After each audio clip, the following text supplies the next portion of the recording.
갇힌 자 된 있잖아요. 이는 이름으로 그리스도 예수의 일로 너희 이방인들 외에 갇힌 자 된 나 바울이 말하거니와, 이 갇힌 자 되어졌다 데스미우스라고 하는 것은 사슬에 매인 현행범이 된, 죄수가 된 이런 뜻이에요. 왜냐하면 지금 로마 감옥에 있잖아요. 그래서 내가 사슬에 매인 이런 죄인이 된 이유는 뭐 이런 거잖아요. 그죠? 그리고 거기 이방인을 위하여 되어 있잖아요. 이방인을 위하여. 그건 이제 에드노스인데 나와 아무 상관이 없는 사람들, 이런 의미가 훨씬 더 짙습니다. 예. 근데 이 일들이 어떤 일들이죠? 왜 나와 아무 상관이 없는 그 사람들의 일로 내가 현행범으로 사슬에 매인 죄수가 된 거죠? 그 앞에 박스가 뭐죠? 예수의 일로, 그리스도 예수의 일로. 붙여서 다시 한번 보시면 그리스도 예수의 일로 너희 이방인을 위하여 갇힌 자 된 나 바울. 그렇죠? 그러니까 여러분, 하물며 나는 내 주변에 있는 내게 주신 사람들, 가족일 수도 있고 친구일 수도 있고 뭐 많잖아요. 그런 사람들을 위해서 내가 갇힌 자 된 제수의 삶, 그런 대가집을 받아내는 삶, 그런 삶이 나에게 있는가 돌아보게 만들죠. 내가 나를 위하여도 어떤 경우에 십자가 지는 법이 우리 가운데 잘 없으니까, 그래서 거기 이방인을 위하여, 예. 또 2절에 보십시오. 너희를 위하여. 예. 그렇죠.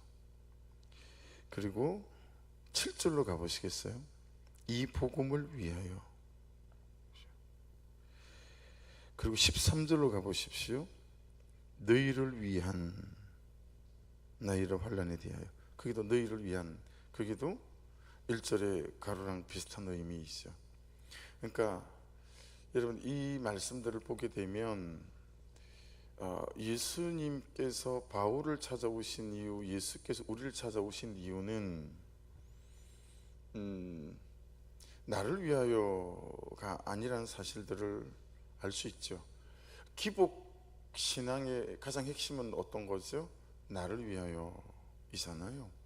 근데 구속사의 복음의 가장 큰 의미는 뭐예요? 살아난 자 되어져서 살리는 자로, 내 삶의 방향의 완전한 전환, 이게 이제 일어나는 거죠. 알아요. 저도 버겁고 잘 안 되니, 우리 모두에게 이게 얼마나 버겁고 잘 안 된 일이라는 걸 너무 잘 알죠. 근데 말씀은 뭐라고 말씀하시냐면, 야, 삶의 방향의 국면이 전환되어야 된다라는 거예요. 예. 그래서 여러분, 주님께서 다메섹에 있는 아나니아라고 하는 제자를 환상 중에 찾아오시잖아요. 너 빨리 집 가라고 하는 거리로 가서 유다의 집에 있는 다소 사람 사울을 찾아라, 그렇게 말씀하시죠. 그가 앞을 보지 못하는 상태니까 네가 가서 안수기도해서 그의 눈을 뜨게 해야 한다. 근데 이 말에 여러분, 아나니아가 펄쩍 뛰어요. 주님, 그게 무슨 말씀입니까? 그놈이 어떤 놈인지 아시고 하시는 말씀이세요. 이 사울이란 놈이 지금까지 잡아들인 그리스도인만 해도 수백 수천이 넘을 거예요. 지금도 예수 믿는 사람 잡아가려고 지금 체포영장 받아들고 다메섹으로 그리스도인들을 체포하는 가는 중이라고 제가 들었걸랑요. 근데 그런 놈에게 가서 안수기에 대해서 눈을 뜨게 하라니, 주님, 이건 아닌 것 같지 않아요? 이렇게 반응하잖아요. 근데 아나니아에게 주님께서, 야, 사울은 택한 나의 거릇이야, 이 말씀에 직가까지 가서 안수기도 하죠. 그리고 3일 만에 바울 사도의 눈에 비늘 같은 것들이 벗겨졌다. 그렇죠? 이때 일어난 일이 사도행전 9장 18절에 이렇게 기록되어 있어요. 즉시 사울의 눈에서 비늘 같은 것이 벗어서 다시 보게 된지라 일어나 세례를 받고 음식을 먹음에 강건하여지니라. 사울이 다메섹에 있는 제자들과 함께 며칠 있을세. 자, 그 다음 말씀이 이제 우리를 주목하게 하는 거죠. 즉시로예요. 즉시로 각 회당에서 예수가 하나님의 아들이심을 전파하니. 여러분, 완전히 삶의 국면이 전환되어졌죠. 삶의 이유와 목적과 방향이 완전히 바뀌었어요. 그죠? 삶의 이유가 뒤집어졌어요. 살아가는 목적 자체가 바뀐 거잖아요. 북으로 가던 사람이 완전히 반대로 돌아서서 남쪽으로 돌아서서 가는 거예요. 그리스도인을 잡으러 가던 사람이 그리스도를 전하는 사람이 되어졌어요. 그러니까 여러분, 예수를 믿는 사람은 많습니다. 그렇죠? 예수님을 예배하고 기도하는 사람도 많습니다. 그렇죠? 날마다 큐티를 하고 말씀으로 하루를 시작하고 말씀으로 삶 속에 일어나는 사건들을 말씀으로 해석하는 사람들도 여기 이렇게 있어요.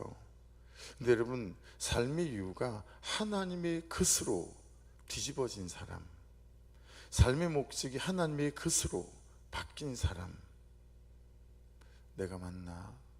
라고 말씀을 오늘 우리를 좀 돌아보게 하신다 라고 하는 거예요. 평생에 이 복음을 듣고 예수를 믿는데도 불구하고 여러분, 내가 살아가는 삶의 이유가 하나님의 것이 아닌 나의 것 이라면 오늘 말씀은 우리를 돌아보게 합니다. 열심히 예배하고 기도하고 믿고 큐티하지만 나를 위하여 나의 것을 위하여 한다 라고 하는 거죠. 이것이 그렇게 예배에도 하나님을 보지 못하고 듣지 못하는 이유일 수도 있지 않을까. 이것이 그렇게 기도해도 하나님의 응답이 없다고 말하고 드디어 온다고 말하는 이유도 될 수 있지 않을까 라고 하는 거죠. 그래서 오늘 말씀 전체를 아우르고 압도하는 단 한마디가 1절에 있는 거예요. 그리스도 예수의 일로 라는 거죠. 7절에도 이 복음을 위하여, 그리고 13절에도 너희를 위한, 이런 고백을 바울 사도를 통해서 우리로 듣게 한다 라고 하는 거예요. 그래서 2절을 보십시다. 너희를 위하여 내게 주신 하나님의 그 은혜의 경륜을 너희가 들었을 터이요. 자, 여러분, 너희를 위하여를 가로해 보시고요, 제일 마지막에 있는 너희가 들었을 터이요도 가로를 해보세요. 그럼 가운데 걸 쏙 빼볼게요. 너희를 위하여 너희가 들었을 터이요, 그렇게가 되죠. 여러분, 생각해 보세요. 우리가 기본적으로 사용하는 간용구는 나를 위하여예요. 나를 위하여. 그렇죠? 근데 지금 말씀은 기본적으로 내게 주신 것들은 그것이 무엇이든 너희를 위하여 내게 주신 것이다 라고 말씀하는 거예요. 예, 기본적으로. 예. 나를 위하여 아내를 주신 것, 나를 위하여 남편을 주신 것이 아니고, 나를 위하여 부모를 주신 것이 아니고, 나를 위하여 자식을 주신 것이 아니고, 우리는 모든 것들을 나의 것, 나의 소유로 생각하잖아요. 근데 지금 말씀은 뭐라고 말씀하시냐면 너희를 위하여 너희가 들었을 터이요. 그러니까 여러분, 이런 거죠. 어떤 역할이든 역할이 그러하고, 사회적인 또는 세상적인 포지션이 그러하고, 물질적인 것이든 돈 같은 거죠. 그 다음 비물질적인 것, 어떤 섬김이나 시간이나 이런 것도 그렇고, 그리고 우리에게 준 재능이나 은사나 시간들이 그렇고, 이런 것들이 너를 위하여가 아니라, 나를 위하여가 아니라 너희를 위하여라는 거예요. 너희를 위하여, 내 주변에 이 사람들을 위하여 라고 하는 거죠. 그게 가장 본질적으로 하나님께서 우리에게 이런저런 것들을 주신 이유다라고 말씀하고 있는 거예요. 그러니까 너희를 위하여 내게 주신 것이 복음이라고 할 경우에,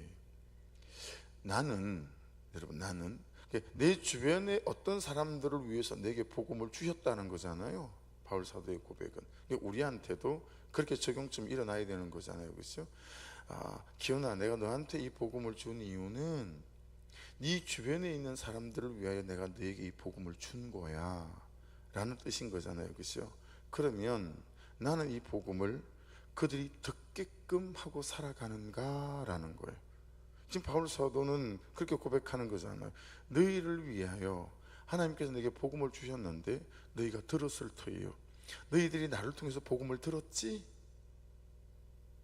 너희들이 나를 통해서 복음을 다 들었잖아. 이런 거죠. 그렇죠? 이 말씀을 여러분 잘 보시면 그들이 바울 사도가 전한 복음을 들었습니다. 여러분, 이 단어의 더 정확한 의미는 그들이 전한 바울 사도의 복음이 들렸습니다. 그러니까 우리에게 적용 질문은 이런 거죠. 바울 사도는 어떻게 했기에, 어떻게 살았기에 이 복음이 이방인인 그들에게 들렸을까? 그러니까 여러분, 적용 바로 해보시면 내가 붙들고 있는 이 복음이 내 가족들에게, 내 친구들에게 들리고 있을까? 무엇을 통해서?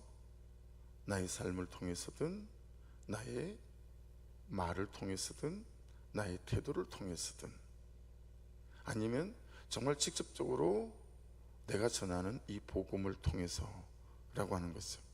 나 이 복음은 그들에게 들릴까? 나 이 복음이 그들에게 들릴 만큼 좋아 보일까? 가지고 싶을까? 막 궁금할까? 해서 나에게 내가 가진, 내가 살아가고 있는 이 복음에 대하여 물어보는 사람이 있나?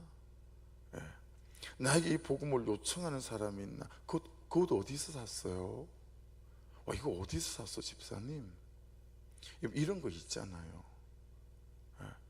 그리고 내가 경험해 보니까, 먹어보니까 그 식당의 음식이 너무 맛있는 거예요. 거기에 물건이 너무 싼 거예요. 딱 봐도. 그럼 어떻게 해요? 내 사랑하는 친구들에게 전화하잖아요. 여기 오늘 엄청 싸다. 이렇게 말하잖아요. 내가 그렇게 말하던가 누군가가 나에게 집사님 그거 어디서 샀어요? 너무 좋다. 이런 거 아니겠어요? 그러니까 누군가가 나에게 내가 붙잡고 살아가는 이 예수 그리스도에 대한 이 복음에 대하여 궁금한가?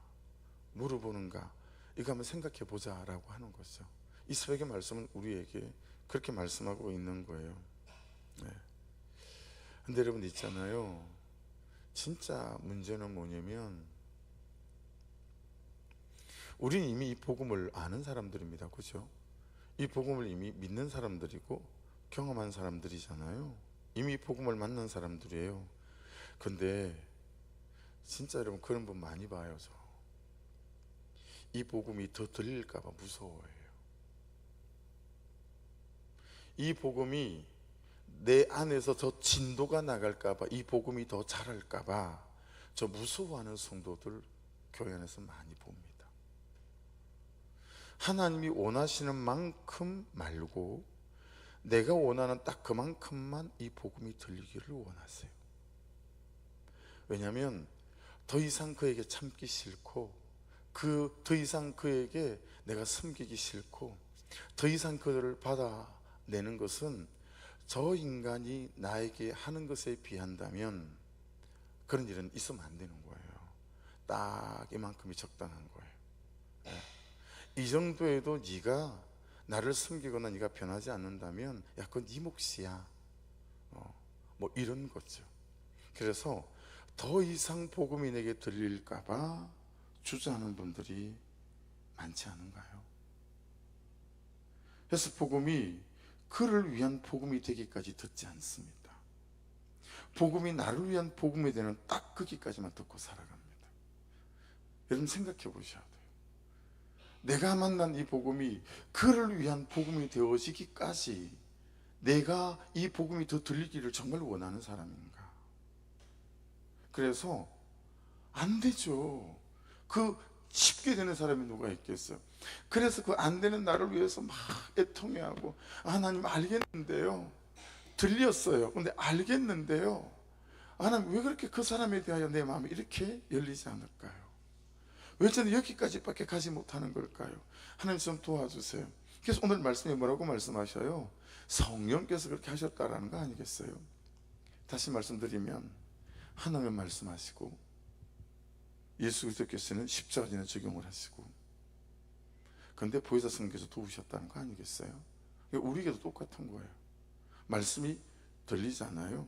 그럼 저와 여러분이 십자가 지는 적용을 하겠다고 나아가면 보혜사 성령께서 여러분 그 십자가 지는 적용을 하게 하실 줄로 믿습니다. 그런 거죠. 그렇죠? 그러니까 이런 표현이 맞는지는 모르겠지만 복음이 갇혀 있나? 그렇게 생각하면 제가 맞는 표현일지는 모르겠으나 표현을 해본다면 내 안에 갇혀 있는 복음이 내 안에 갇혀 있어요. 딱 내 수준에 갇혀 있어요. 예. 복음이 나를 주장하지 않고 내가 복음을 주장하는 거예요. 그러니까 이렇게 하는 거죠. 거기 서세요. 딱 거기까지. 예, 더 이상 안 돼요. 더 이상 딱 거기까지만 계세요. 지금 딱 좋아요. 더 이상 내 시간에 들어오시거나 내 재성에 들어오시거나 더 이상 내 삶에 반걸음도 더 관여하지 마세요. 딱 제가 선을 그어놨잖아요. 복음이시여, 거기까지만 들어오세요. 더 이상 개입하시거나 뛰어들어오시면 확 제가 받은 복음도 던져버릴 수 있어요. 그러니 딱 선을 그어놓고 거기까지만 오세요. 내가 쳐놓은 바리케이트, 내가 그어놓은 선, 그 주변에서 내 안에 있는 복음이 발을 동동 구르며 있는 거예요. 좀 더 내 안에 들어와서 내 감정과 심성을 좀 바꿔놔야 내가 진짜 복음을 경험하고 누리는 인생이 될 터인데, 우리는 딱 바리케이트를 쳐놓고 선을 그어놓고 더 이상 들어오지 말라니까 복음이 미치겠는 거예요. 정말 발을 동동 구르며 서 있는 거예요. 야, 그게 아니야. 네가 정말 이 진짜 복음을 봐야 되고 경험해야 되는데 라고 하는 거죠. 그래 놓고 우리가 살아가니까 있잖아요. 혹시 우리는 내 삶에서 복음이 하는 일을 정말 한 번도 본 적이 없는 그리스도인들이 교회 안에 수두룩해요. 복음이 정말 하는 일을 본 적이 없어요. 복음이 내 남편을 바꾸고 내 아내를 바꾸고 우리 엄마를 바꾸고 우리 아버지를 바꾸고 내 친구를 바꾸고 복음이 한 진짜 일을 본 적이 없는 거예요. 어쩌면 여러분, 그래서 우리는 이 복음의 포장지도 뜯어보지 못한 사람일 수 있지 않을까? 솔직한 제 심령이고 제 고백이고 나에 대한 인식인 거예요. 나가시다 보면 교회 현관에 소포가 나와 있을 거예요. 이제 그 수영장 여과기가, 우리가 수영장을 아주 싼 걸 산 건 아니기 때문에 여과기가 아주 기계장치가 그럴싸한 게 왔어요. 2개가. 그래서 이제 그걸 돌리면 이제 물을 여과시키는 거예요. 근데 다 있는데 필터가 없는 거예요. 그래서 가동을 못 했거든요. 오늘 세팅해서 가동하면 내일 모레 아이들이 놀 수 있을 것 같아요. 물도 조금 빼고 새물 조금 집어넣고 그러려고 하거든요. 근데 여러분, 그 필터가 모래더라고요. 0.4mm에서 0.85mm 그 귀사 유리모래를 집어넣으면 물이 들어가면 거기서 이렇게 이제 필터링이 되는 거예요. 예. 근데 여러분, 제가 그 소포 온 걸, 여러분 집에서 그러지 않나요? 현관 우리는 식구가 6이잖아요. 지금은 막 2명이 나가 살지만, 그러니까 식구가 6이니까 뭐 소포가 애들은 다 요즘 그냥 쿠팡으로 많이 시키니까 뭐 어떤 날은 뭐 한 3일 동안 계속 올 때도 있어. 하루는 얘가 시키고 하루는 제가 시키고 어떤 날은 뭐 제가 시킬 수도 있고, 그렇지 않겠어요? 그러니까 그냥 누가 시킨 거야? 발로 툭 차서 그냥 저쪽으로 밀어놓든가 아니면 들고 들어가서 누구한테 온 건지도 모르고 그냥 거실에다가 야, 소포 왔다, 야, 누구 건지 가자, 그러고 툭 던져 놓는 거죠. 그런 것처럼 여러분, 이 복음에 대해서 포장지도 뜯지 않는 사람들이 있지 않을까? 진짜 복음을 본 적이 없어요. 이 복음에 대해서 포장지도 뜯지 않는 거예요. 그래서 이 복음이 어떻게 생겼는지 몰라요. 이 복음이 어떤 것인지 진짜 몰라요. 진짜 복음이 뭔지 한 번도 본 적이 없어요. 여러분, 정직하고 솔직하게 그 안에 그런 사람 많은 것 같지 않으세요? 새벽에 묵상을 하고 엘리베이터를 타고 차를 타고 운전을 시작하는데, 야, 우리 교회 이런 사람이 있는 것 같은데, 아니 많은 것 같은데, 하나님 이거 어떡하죠? 정말 가슴이 철렁 내려앉고 정말 눈물이 나는 거 있죠. 내가 지금 이딴 식으로 목회해서 되나? 내가 지금 어떻게 하고 있는 거지? 진짜 복음의 포장지도 떠져보지 못한 사람들이 너무 많은 것 같은데, 저를 통해서는 이 복음이 들리지 않는 것 같은 거예요. 저를 통해서 우리 자녀들이 복음을 들리지 않도록 제가 너무 오랫동안 싹군 아빠로 싹군 목사로 제가 살아온 거예요.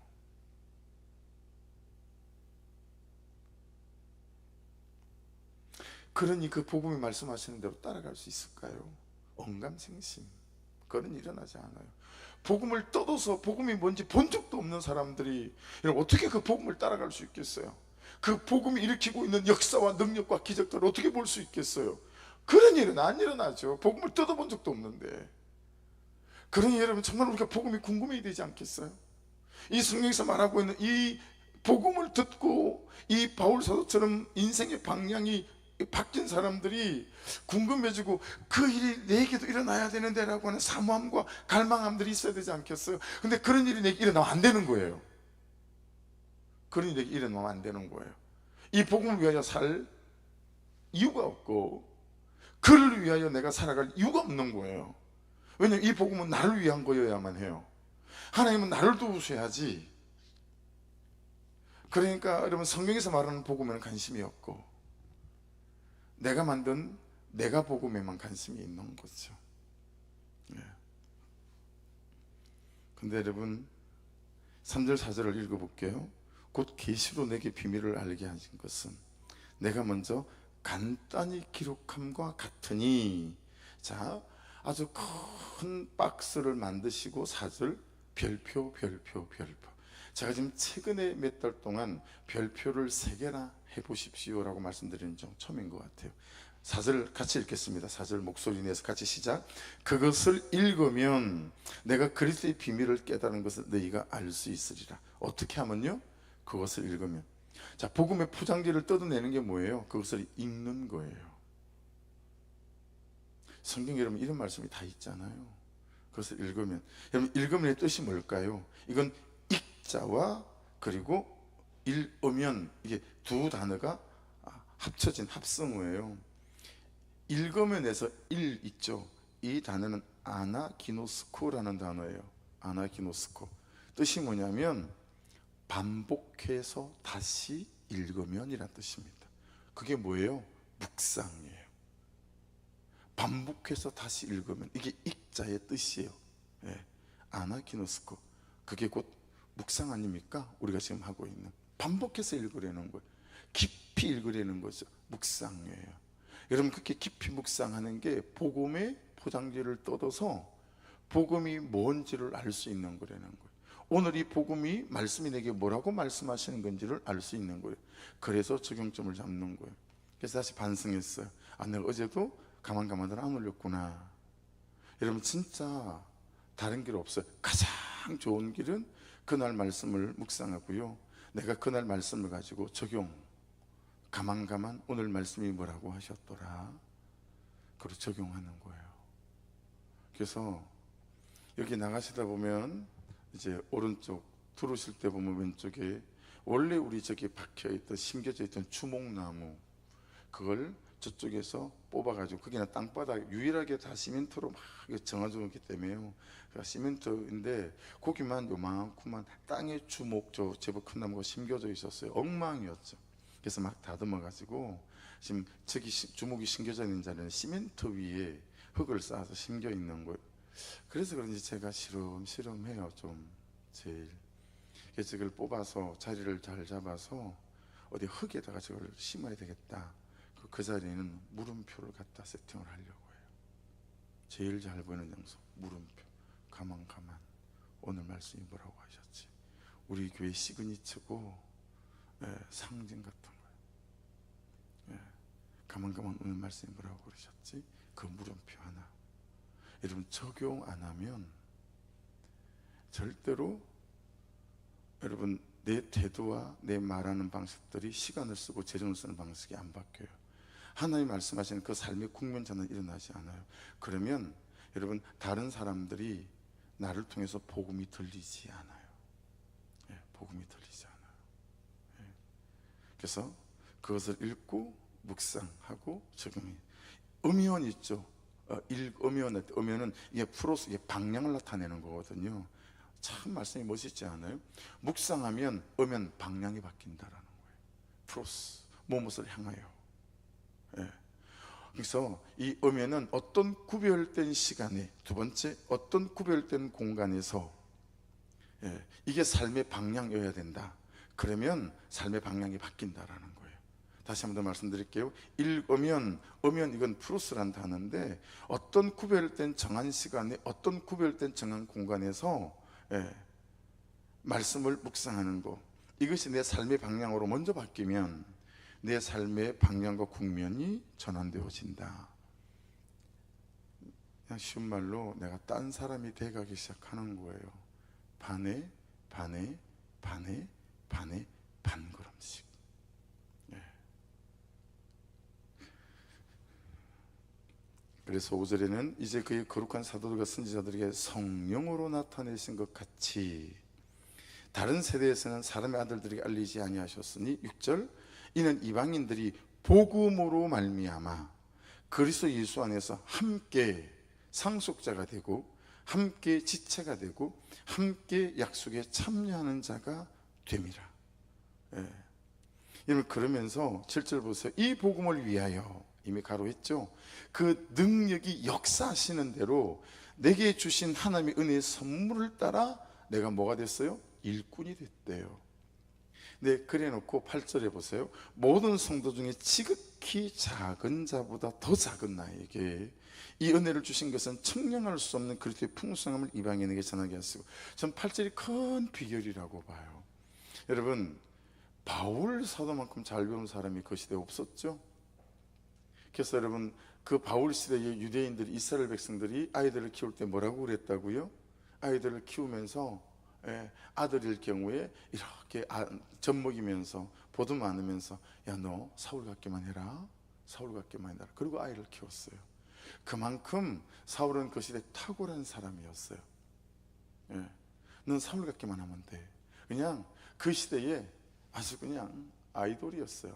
예, 우상이었어요.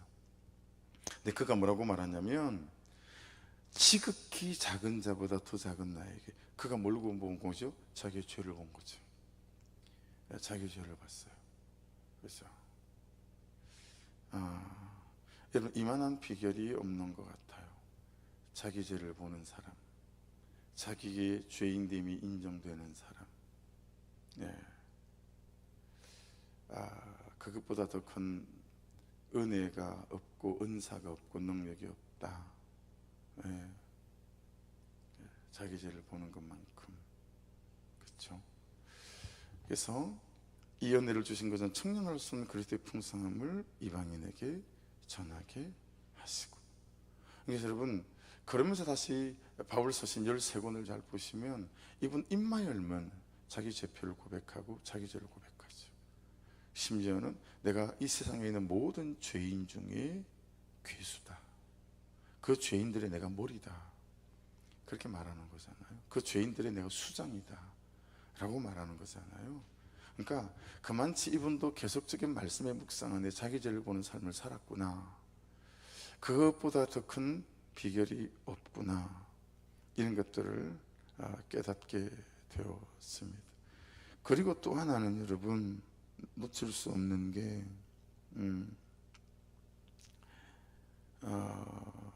13절 보십시오. 그러므로 너희에게 구하노니 너희를 위하여 나의 여러 환난에 대해 낙심하지 말아라. 이는 너희의 영광이니라. 여러분, 이런 바울 사도인데 계속해서 삶의 사건 속에 이런저런 사건들과 환난들이 있었다라고 하는 것 아니겠어요? 그런데 자기도 낙심하지 않았지만, 야, 너희도 낙심하지 말아라. 왜냐하면 이것이 하나님께서 복음을 이루어가는 하나님의 방법이고 계획이다 라고 하는 것들을 말씀하시면서, 야, 이것은 니들이 수치스러워야 될 일들이 아니고 너희의 영광이니라, 그렇게 말씀하십니다. 여러분, 우리 복음의 포장지를 뜯어본 사람들 되기를 원하고, 복음의 뭔지를 아는 사람 되기를 원하고, 그래서 참 바울 사도처럼 그 복음 때문에